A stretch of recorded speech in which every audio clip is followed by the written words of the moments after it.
What's going on, everybody? It's Kevin Hines. I hope you will watch this chapter of Stay Alive, our suicide prevention film, to hear my personal story when I was feeling alone and like a burden to everyone around me. I did indeed jump off the Golden Gate Bridge in an attempt to die by suicide, but thankfully I survived. And I have had lessons learned over this lifetime that can benefit everyone who is in pain, mental, physical, emotional, spiritual.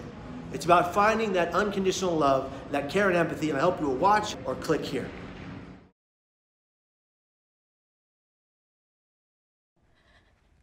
I want to try something with you, Rayko. Okay? I'm a mess.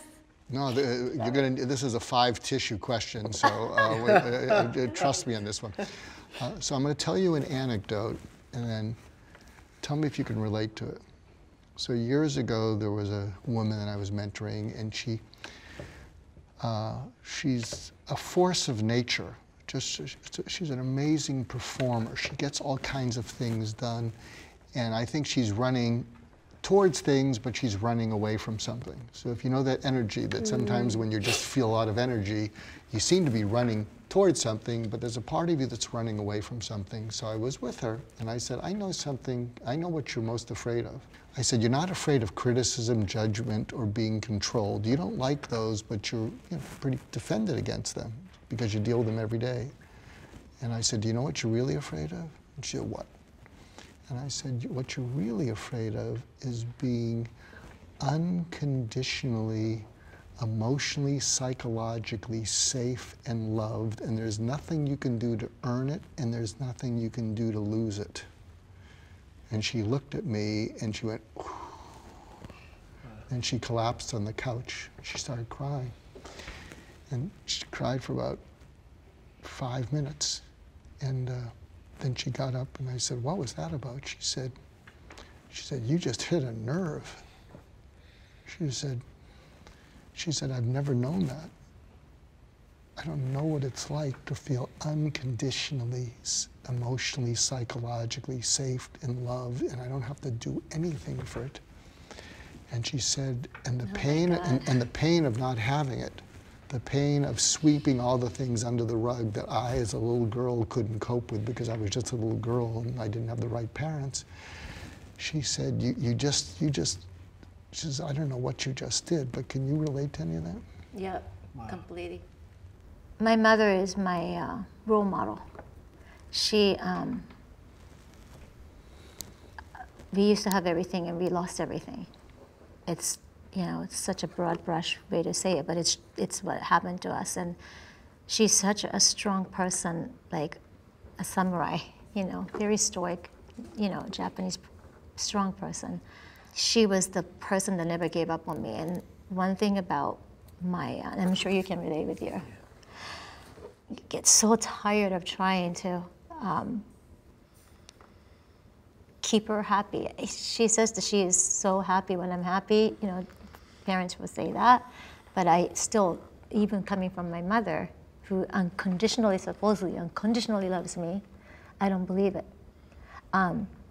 It took me a long time that I have an unconditional love from God, too. There are so many things that I did that were so wrong that one time my mentor at my church said, if you think there are bigger sins that you committed that Christ can't forgive, then you're being arrogant.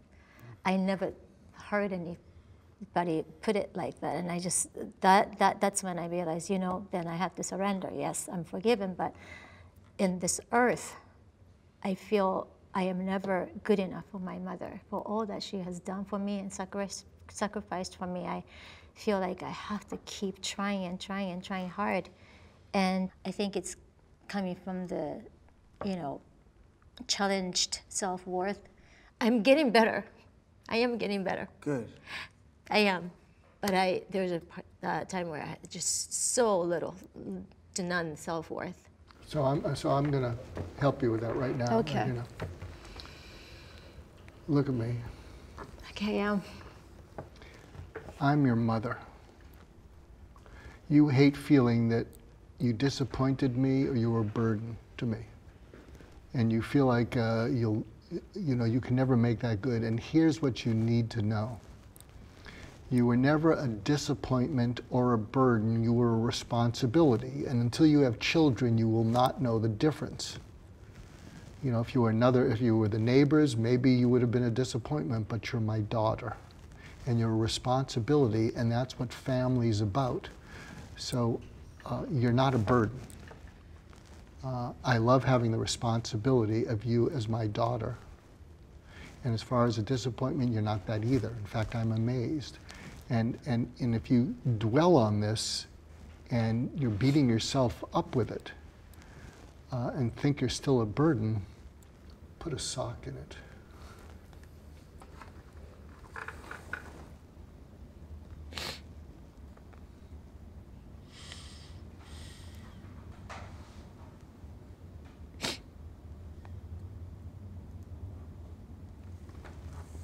Can you take that in? Do you think she'd agree with that? Wow. You know, to anybody who's watching this, that's an important distinction because, and Kevin can relate to this, one of the things that most people who feel suicidal feel is they feel like they're a burden and they feel like the world's lying to them. You know I'm a burden, you know I'm a worry, you know I'm a concern. Or failure. Or failure, and if you don't tell me that I'm a burden, then you make me paranoid because you must think I'm a burden. And so what happens is, part of people who get suicidal is, if I'm such a burden, I'm going to relieve the world of me. And what we have to realize with family, and again, finding the family that actually loves you, and you're really blessed to have a family that does, that you're adopted into or that you start out with. And it's really true. I'm a father of 3 kids, and I'll tell you, none of them are a burden, but they're a huge responsibility, and they drive me frickin' nuts, but I love the heck out of them, and I would be lost. Life wouldn't be the same. There you go. Well, life wouldn't be the same. Thanks for channeling me.